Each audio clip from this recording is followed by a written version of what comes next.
Hey guys, just want to show you my little forge I just made. I want a little propane tank and some, every bit of the steel that you see here was from my local scrapyard in Kaufman, Texas. I'll fire it back up for you. It'll take a piece of, what, 1/2 inch by 1/2 inch square tubing and get it white hot in 30 seconds.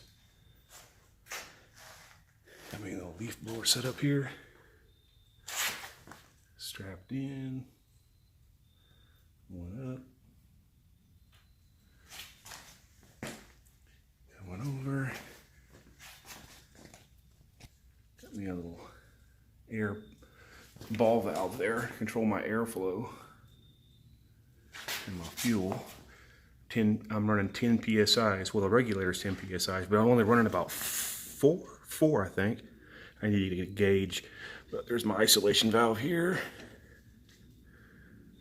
I put some of that refractory cement that I get like in this tub, and it all blistered up and it was very disappointing. But I'll fire it up for you so you guys can check it out. It lights extremely easy. Use a little propane torch. Come on here and turn my gas valve on.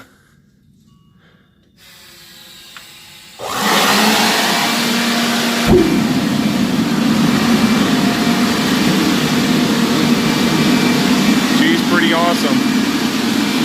That blower makes it kind of noisy, but it gets so hot. That's on low. I'll put it on high. Check it out.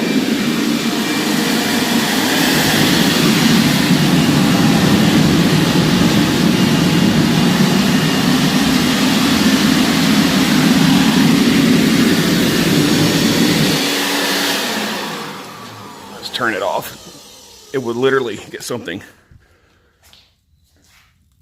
extremely hot, extremely fast.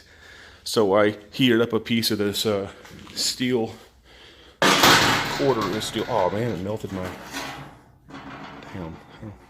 Anyway, a steel tubing here. And in just 30 seconds, it was glowing red hot. Maybe even less. It wasn't even red hot, it was white hot. It was pretty intense. But I got some, an anvil here that I refinished. It was a junkyard rescue I use. It's a 100-pound. I re-edged it. Did it properly, heated it up, used 70-18 welding rods. I mean, some of those real expensive rods I had to get too. So anyway, pretty nice little anvil. But this is the reason we're here. And I built my burner. It's kind of hard to see. Maybe you can see it. Ow, it's hot. Ooh. Anyway, I thought I'd give you guys a shout out and let you see it. All right, let me know what you think.